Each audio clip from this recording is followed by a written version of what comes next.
people who are bipolar, there's tendency to be impulsive. I just knew that I couldn't go up to my apartment because I don't trust myself being next to a balcony right now. I don't know what I'll do.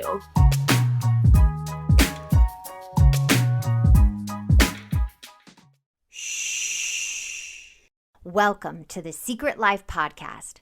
Tell me your secret. I'll tell you mine.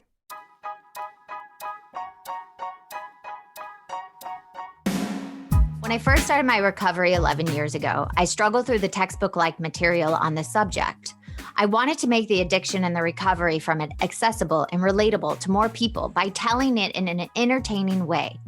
Well, I'm super excited to announce I've released my first book, Secret Life of a Hollywood Sex and Love Addict. If I can help just one person find a solution or at least realize they're not broken or alone, then writing this has been worth it.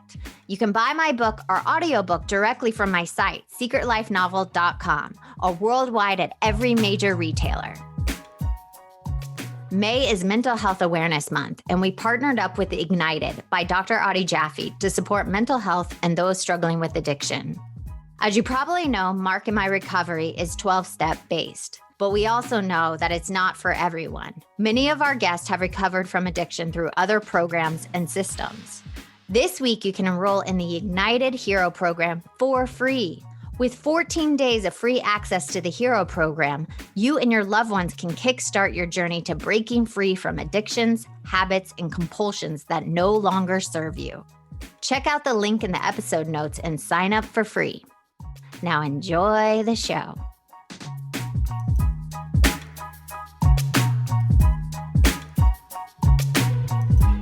Welcome to Secret Life Podcast. I'm Breanne Davis-Gant. Today I'm pulling back the curtains of all kinds of human secrets. We'll hear about what people are hiding from themselves or others. You know those deep, dark secrets you probably want to take to your grave? Are those lighter, funnier secrets that are just plain embarrassing? Really, the how, what, when, where, and why of it all. Today, my guest is Leah. Now, Leah, I have a question for you. Dun, dun, dun. What is your secret? So my secret, kind of secret now, is that I have bipolar disorder. Oh, you do? Yes. Yeah. See, I have met a couple people that have it, but I don't exactly know what it is. Can you describe it to our audience? That's actually the perfect question, even. I think one of the biggest issues is that people do think they know what it is. Yeah. And really don't. And that's part of the problem about talking about it. So the best way I like to describe it is it's more surges of energy on your mood, and which then affects your behavior. But it's not a constant up and down. It's like long wave periods of those. Okay. And by up and down, it's not happy or sad. It's manic or depression. I actually only have one side, which is pretty unique, and an even rarer instance of bipolar disorder. So I only experience the quote unquote highs, but a lot of people who have bipolar disorder actually describe that as the bad side. So why do you say, well, first of all, there's a couple questions there. So, oh my God, so many questions, but okay, I'm going to do a whole bunch of questions and you just answer them all at the same time. So Great. I would say, when did you find out? Why is it bad to have just the high side? And what is the other side again? The low, like the depressive state? Yeah, depressive state. So I actually found out in 2018. Mine was onset by having my child. So a lot of people know about postpartum depression. Yeah, I think I had a bit of that. So yeah. And people don't know about postpartum bipolar or other mood disorders. Like there's postpartum anxiety, there's postpartum OCD. Oh my God, I probably had all of those. I'm like OCD, anxiety, having a child, your mood swings, all that stuff. And no one knows about it. Or they don't talk about it. Yeah. So I found out in August 2018, and it's believed to be onset of my child that was born in January 2017. Mm-hmm. And so it's like very clear when I found out, because the year and a half before finding that out was awful, because I was being treated for postpartum depression. Mm-hmm. And things like antidepressants can make you manic if you don't just have depression. Yeah. And that is what happened to me.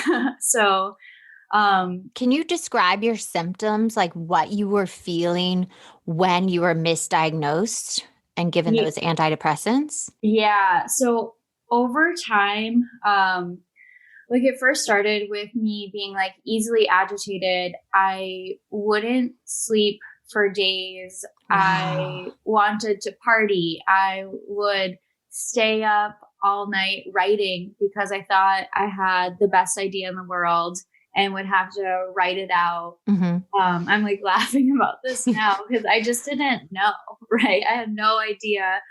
I told the doctors, I said I felt different after my first child, but I just didn't know what was going on. And I was just like spiraling down this like party from the outside. It just looked like, oh, she's going through a wave of like really wanting to party, like stay up all night. Yeah.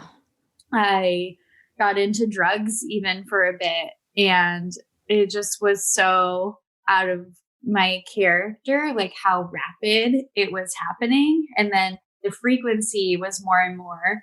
But that's because I didn't know, both from like probably going to talk therapy, and then also my chemical reaction was just worse and worse. Did that affect you with being a mother? It did, in a sense of like I just felt not good enough constantly, and I was always like easily agitated, right? So the other thing at the time that probably also made it worse was I got divorced at the same time. Oh yeah, that's a lot going on at one time. Yeah. So it was so for anything like bipolar disorder, everybody has different triggers that make it worse. Big life changes is one of them.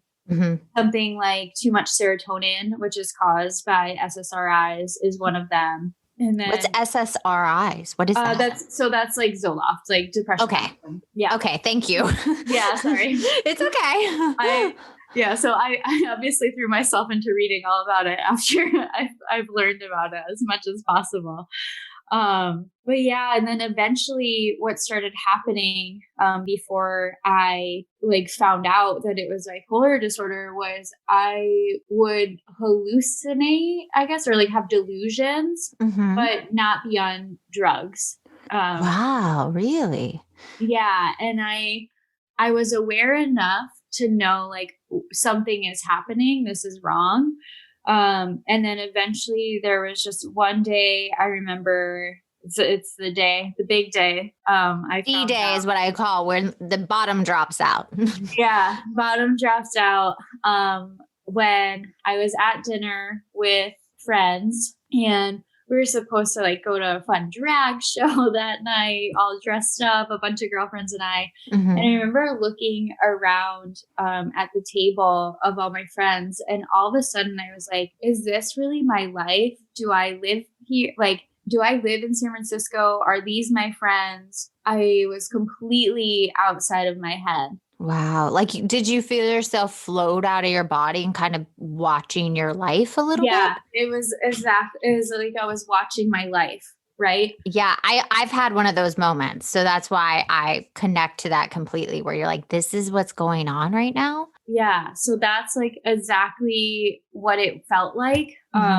And one of the issues too with like people who are bipolar is there's tendency to be impulsive.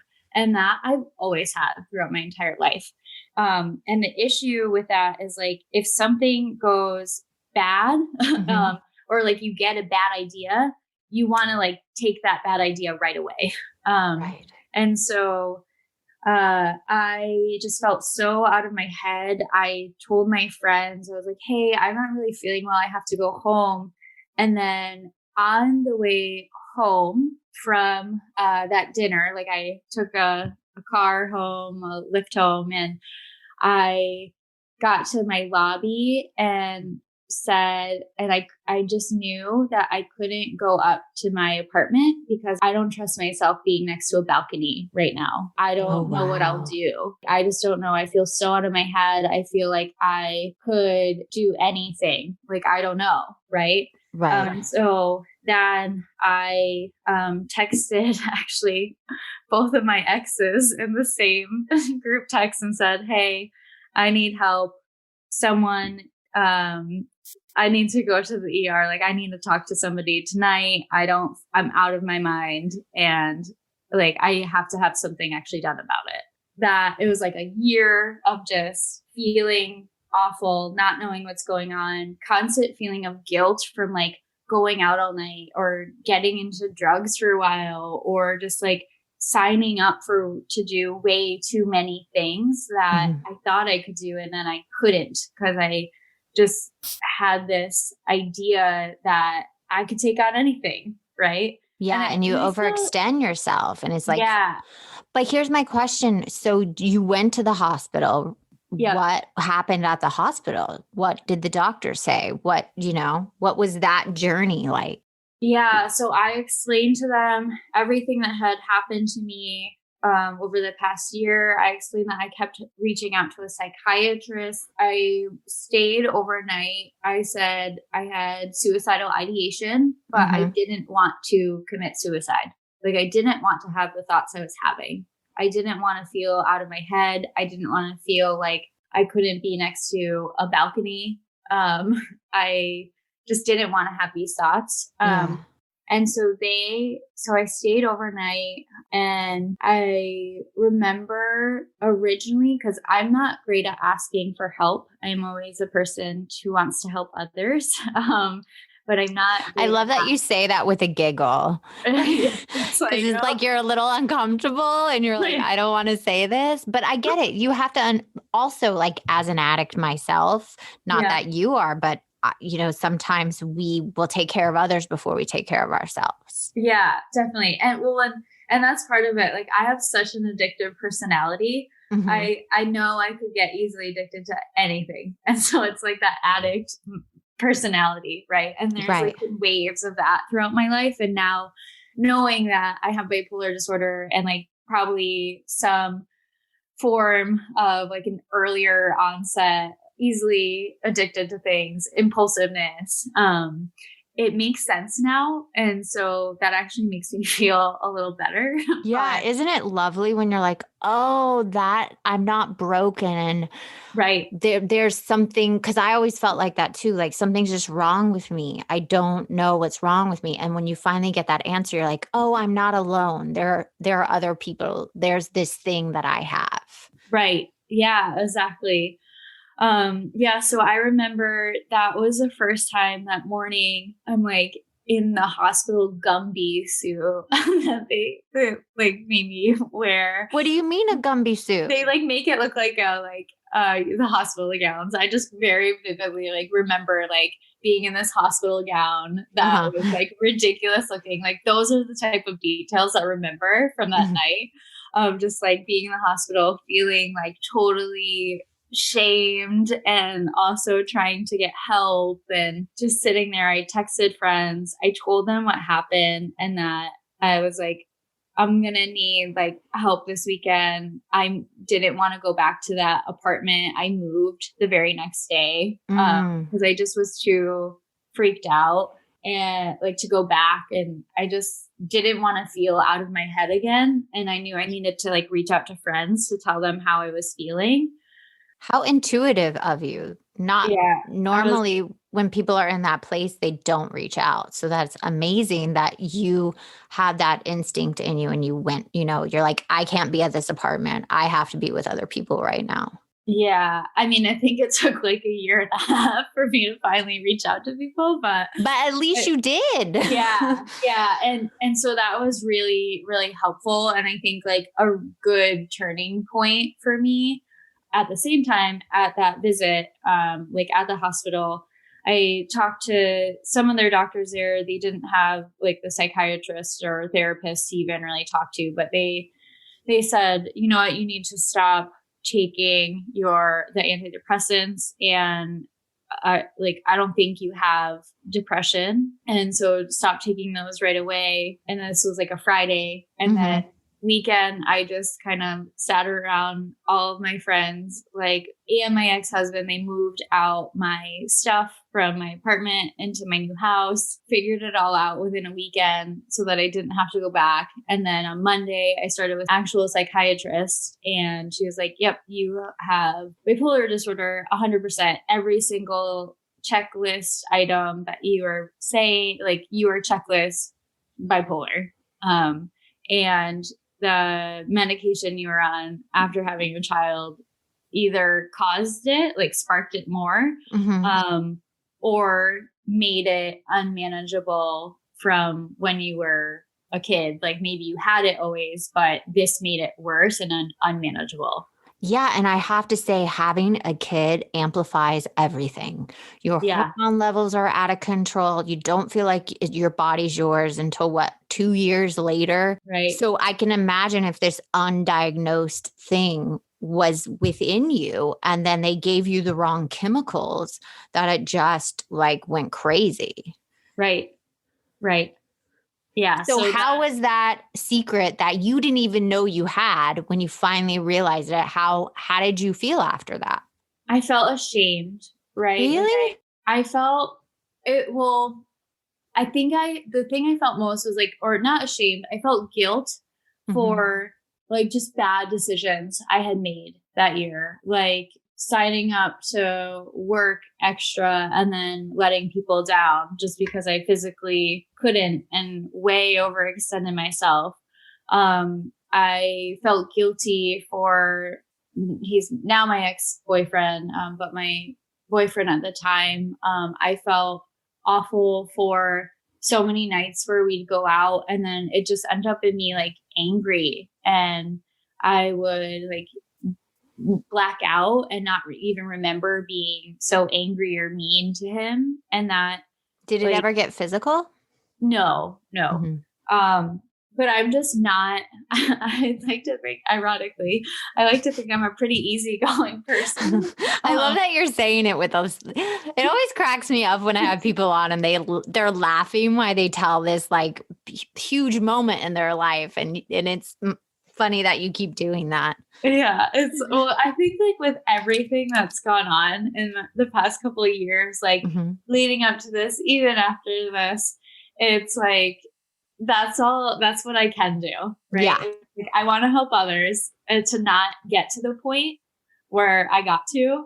And so that's where like really trying to just be open and honest about postpartum bipolar disorder and like what it is, or just that it exists, is important to me. But then it's also like the only other thing I can do is laugh, because I'm like, there's so much and it's just getting through it. Oh, I hear you. When I was on like at my bottom and going through stuff afterwards, I'd be like cracking up in meetings, because it's like all you can do to just like let that energy out and talk about it. Right.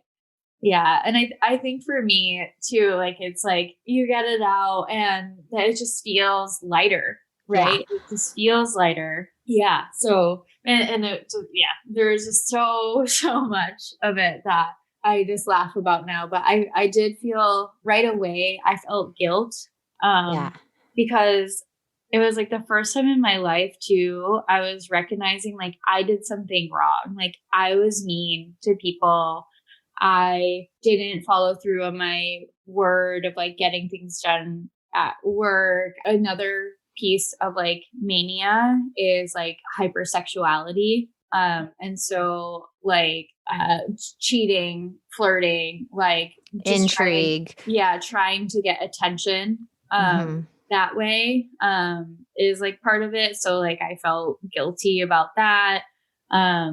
Just guilty that I had finally reached out for help, and I didn't want people thinking like they have to always look out for me. Yeah. Like you were someone else's responsibility now. Yeah. Yeah. So Yeah. I love that we're talking about this. I love that you still went to your friends and, said, I really need help. And then finally you're feeling this guilt and this shame. How did you get through that? Because that is the hardest to get through. Once you know you can't unknown, you know what I mean? Yeah. Yeah. I think, with my friends, like they're like, oh yeah, like whatever. And they, they didn't seem as like affected as my guilt. Right. No, our guilt, our own shame and guilt is worse than what other people can do. So how did you get through it internally with yourself? Internally, I mean, that is like the constant theme that I still work through, right? I definitely go through therapy. I think another thing is like I read as much as possible, to try to understand like my brain, how I was thinking, and just like what I can do to not do things that make me feel guilty, right? Right. It's like allowing myself to understand like I didn't know. I didn't intentionally try to hurt anyone, to be mean to other people. I reached out when I could. And yeah, I think the guilt that still actually I work with, or that was the strongest, was with my now ex-boyfriend. Because he definitely got the worst of it, like the anger, and like me just constant impulsive decisions. Like some of them would be like, hey, you want to go to Europe tomorrow? I just bought us flights and that seems fun. But when you're trying to like live a normal, steady life, having things like that happen constantly, or like, we're going out now, like we have to go out tonight. It all sounds fun, but no, it sounds to me unbalanced. it's unbalanced, right? Like if you're going to go to Europe, you need like a couple of days at least to pack, like for me, that sounds like, oh, that's chaotic. Right. And that's like what he saw. And he was like, oh, you know what? Like, okay, sure. But over time, I definitely wore him out. Right. Yeah. And that's where I think my guilt still lies. And we have a child together too. So like we still have, like I say, have to communicate, right? Yeah, you co-parent as best you can. Right. And so I think like he's a reminder of all that guilt, even if I don't need it still. So the guilt is still something that I'm working on. But have you sat down and actually made amends to it yet? To him? Yes and no. I mean, we're definitely like it's now, again, it's been like years. We're past it. Like we're past having those conversations, but we'll never be at a point to talk about it and have me not feel guilty, because he does hold on to it. Like there's a lot of anger still, and like a lot of blame, and it's very clear that's not going away. Yeah. And so I think the best thing that I can do, and it's not only in relation to him, but in relation to all things, it's just like, how can I manage this the best? How do I make sure I remember that I have bipolar disorder? It's not I am bipolar. I like to look at it like that, where it's like, okay, I'm still in control. And now I have all these resources of like understanding what different triggers are, or I actually have a psychiatrist and I'm on the right medication, and just trying to do my best and like forgive myself is like the best way I can not feel guilty. But there is a bit that still like lingers on. Yeah. I mean, I feel like that takes time also. I just hit a long time in my sobriety, and I'm finally letting go of that shame and guilt of the pain I've caused others. And for me, what really helped, and it might help you, is to make a living amends that vow to yourself and to others, you will never hurt someone else like that again. Right. It's a living amends, because sometimes you're right, bringing it up with him, if he's not ready to heal from it or have a conversation, there's nothing you can do. Right. Right.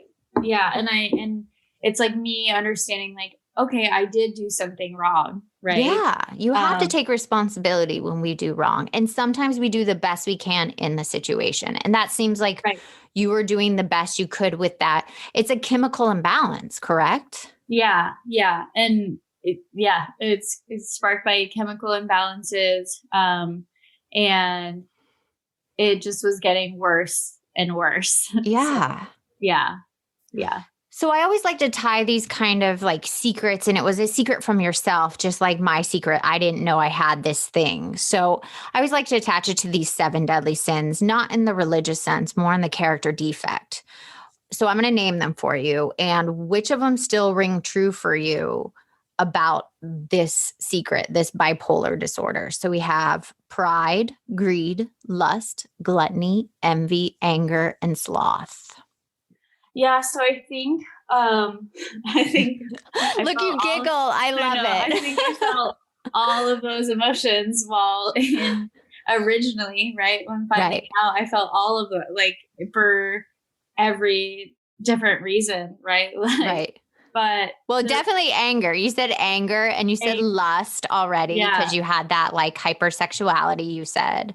Yeah. And then I think it's like the opposite of sloth, actually, because it was like I'd only sleep for 3 hours a night and not need any more than that. Right.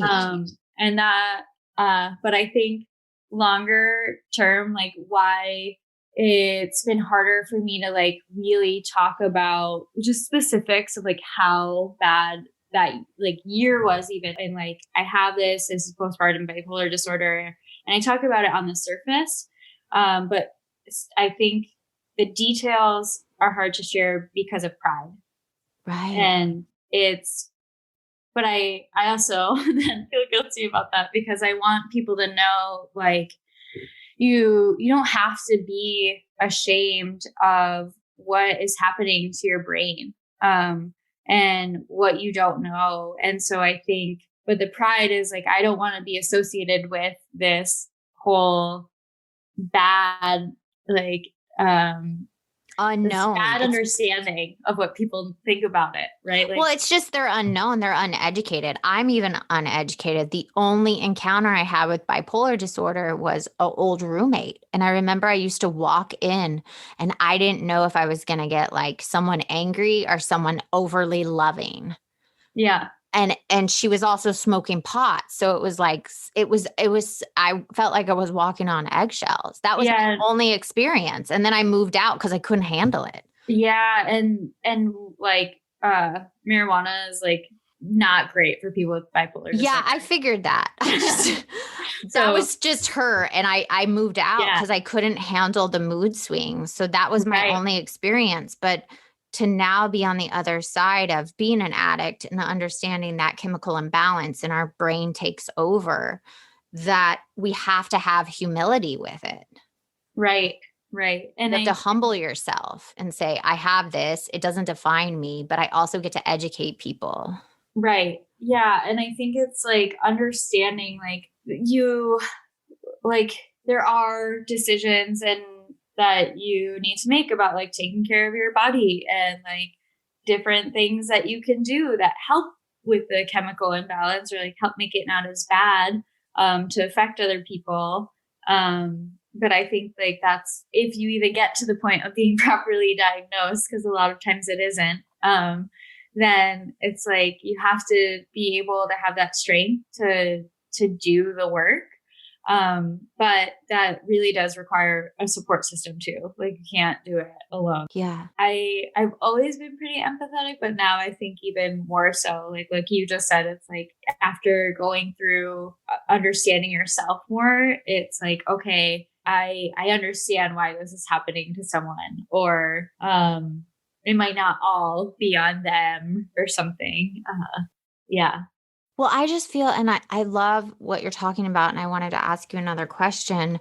But when we struggle, and if you are struggling out there and you're listening, we can never do it alone. You cannot, our best thinking is probably not that great, especially if you have a chemical imbalance and addiction. But I always feel like you need people, you need a tribe to help you out. You need a group. What would be, if someone's listening right now, what would be some of the things if they're struggling after having a baby, are feeling their mood swings? What would be some of the things if you recognized or when you recognize it that might help them think, oh, maybe I need to talk to somebody right now? Yeah, I think the number one thing that people have, like, first indicator is not sleeping, like Okay. feeling like you don't need to sleep. Okay. That's Um, good. What's another one? Also, like, having the sense that you can do anything. And that first starts off great, like, oh, I can do X for the baby. I can do all the things on this list. But then it gets into unrealistic things of just an example being like, oh, I should run for the president of the United States this year. Is that's mania, right? Right. That is it. So yeah, just having those feelings like, you don't need sleep, like you can do anything. Them being easily agitated, it starts off like just irritability. Mm-hmm. And like once you're not sleeping, right, you don't, your body, and a lot of times it's, you can't sleep even if you want to. It starts off with feeling like you don't need to, but then it's, you can't, like, Right. you cannot fall asleep. And that turns into irritation, and if it continues, can go into like really easily angered, right? Yeah. Lack of sleep. I'm cranky as all get out if I don't get sleep. So, Yeah. And oh, the other big one, totally forgot. Another thing to look for is overspending. So oh, yeah, impulsive spending. Um, okay. yeah, so a lot of, I mean, and I definitely had that.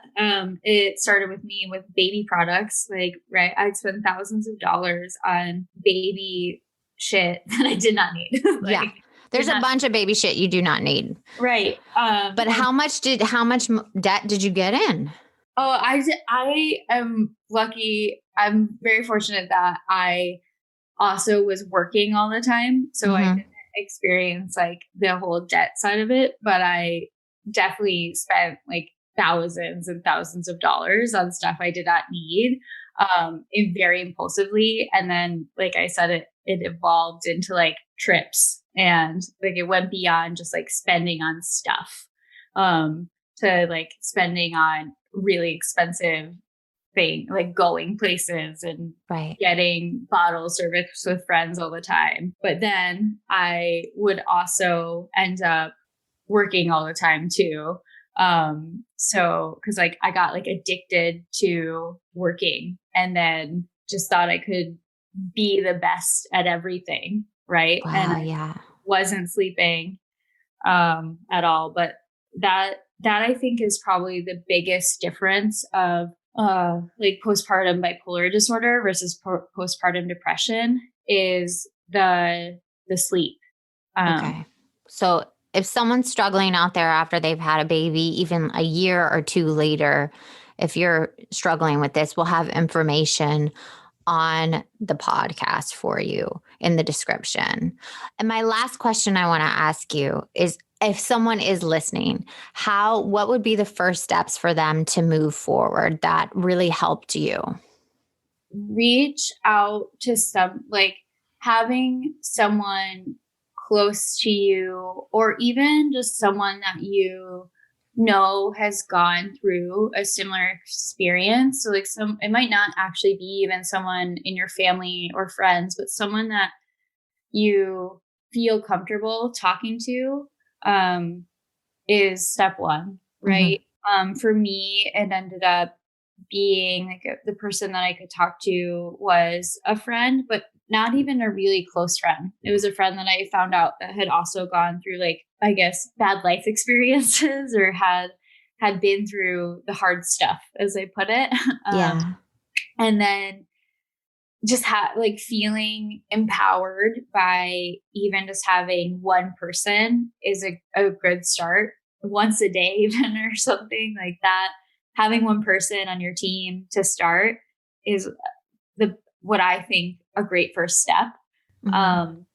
And then reaching out to make sure that you can get the right like mental health support. And it is hard to navigate, right? The other issue is too, like from a telehealth standpoint, I think it's awesome. There's that so many have, that's one of the major benefits I see from 2020 is like the access to help online, like being able to connect with people like therapists. But a lot of these therapists wouldn't originally connect, like they won't work with someone who is bipolar because of the higher risk for suicide. But there are now finally like a couple online that are approved to do so, because of that shift to like telehealth. Okay. Well, that's good to know. Hopefully we'll have all that information. And if you are struggling, please reach out to anyone. There is help on the other side when you're in that kind of place. Yeah. Well, thank you so much for coming on and sharing your story and your secret with us. I'm so grateful. Yeah. Thank you for having me. And if you want to be on the show, please email me at secretlifepodcast@icloud.com. Until next time.